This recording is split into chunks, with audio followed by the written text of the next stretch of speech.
అందరికీ నమస్కారం.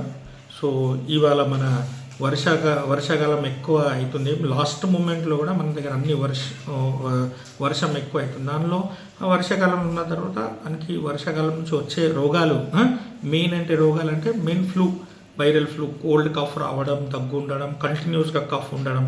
దాని నుంచి ప్రాబ్లం వచ్చేది, బాధపడేది రెండే ఏజ్ గ్రూప్ ఎక్కువ, వేరే వాళ్ళు కాదు. ఒక చిన్నపిల్లలు బిలో 5 years, ఒకటి అబోవ్ 65 years, అబోవ్ 50 years ఉన్న వాళ్ళు, ఎవరికి షుగర్, బీపీ, హార్ట్ ప్రాబ్లం ఉన్నాయి, వాళ్ళ ఇద్దరే గ్రేట్ గ్రూప్లో ఎక్కువ డేంజర్ అయిన కండిషన్స్ వస్తున్నాయి ఇప్పుడు. మధ్యలో ఎట్లా అంటే కొంచెం దమ్ రావడం బేబీకి, మన దగ్గర ఉన్న మొగుళ్ళు అవుతుంది, మొగులు కడుపు ఎగిరేస్తుంది అట్లా చెప్పి జనాల్లో అట్లా మంత్రాలు చేయడం, అదే తప్పే యాక్చువల్గానే. సో ఇప్పుడైనా ఏమైనా ఉంటే అది సాచురేషన్ తక్కువ అయిపోయి బేబీకి నిమోనియా రావడం అట్లా కామన్. దానిలో ఉన్న మన ఒక్కటే మన ప్రికాషన్స్ ఏంటి అంటే, ఇప్పుడున్న అందరు ఇప్పుడు నడుస్తుంది, ఇప్పుడున్న పబ్లిక్ ప్లేస్లో ఎక్కువసేపు ఉండకూడదు. ఎక్కువసేపు అంటే చాలా ఎక్కువ, ఇక్కడ వెంటిలేషన్ ఎక్కువ లేవు, ఆ జగాలో ఎక్కువసేపు ఉండకూడదు. ఇంకో వన్ మోర్ థింగ్ అంటే, ఇంట్లో ఎవరికి దగ్గు జలుబు ఉన్నాయి వాళ్ళు కొంచెం దూరం పెట్టండి. వాళ్ళు జ్వరం దగ్గు తగ్గే వరకు వాళ్ళందరితో పాటు లేకుండా అట్లా చేయండి. ఎందుకంటే ఇంట్లో ఒక్కరికి, ఫ్యామిలీలో ఒక్కరికి వస్తే చిన్నపిల్లల నుంచి పెద్దవాళ్ళకి అందరికీ జలుబు దగ్గు జ్వరం అవుతుంది.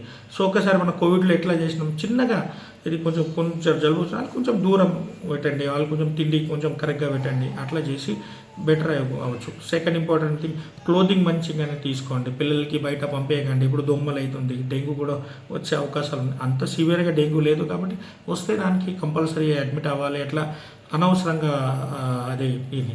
సో బెటర్, అది ప్రికాషన్ ఈజ్ మస్ట్. ప్రికాషన్ తీసుకోవాలంటే గుడ్ ఫుడ్, బయట ఫుడ్ అవాయిడ్ చేయండి, పిల్లలకి కూడా మంచిగా ఫుడ్ పెట్టండి, టైంకి అది చేయండి. ఇంకా ఇంట్లో బయట ఓవర్ ద కౌంటర్ అంటే మెడికల్లో తీసుకొని వాడడం అది కొంచెం తక్కువ చేయండి.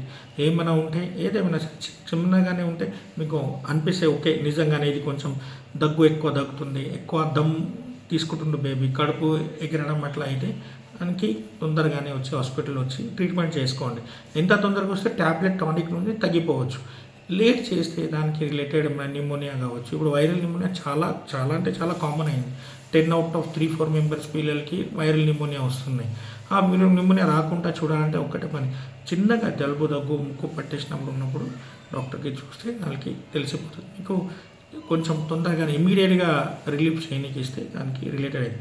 అండ్ వన్ మోర్ థింగ్, ఇప్పుడు ఉన్న మన ఇప్పుడు పండుగ సీజన్లో కొంచెం నూనె వస్తువులు కానీ, ఫ్రై ఐటమ్ కానీ కొంచెం అవాయిడ్ చేసి మంచిగానే కొంచెం కడుపు కొంచెం మంచిగా హెల్తీ పెడితే మంచి మీకు ఇంత ఇమ్యూనిటీ తక్కువ కాకుండా మీరు మంచిగానే ఇక్కడ నుంచి బయటికి వస్తాం. ఇది ఆల్రెడీ ఉన్న 1-2 weeks వరకు కొంచెం జాగ్రత్త తీసుకోండి. ఇట్లా మళ్ళీ ట్యాబ్లెట్ తీసుకోవడం వల్ల కూడా, ఓవర్ ద కౌంటర్ ట్యాబ్లెట్, దాని నుంచి కూడా సైడ్ ఎఫెక్ట్స్ ఎక్కువనే అవుతుంది. Thank you.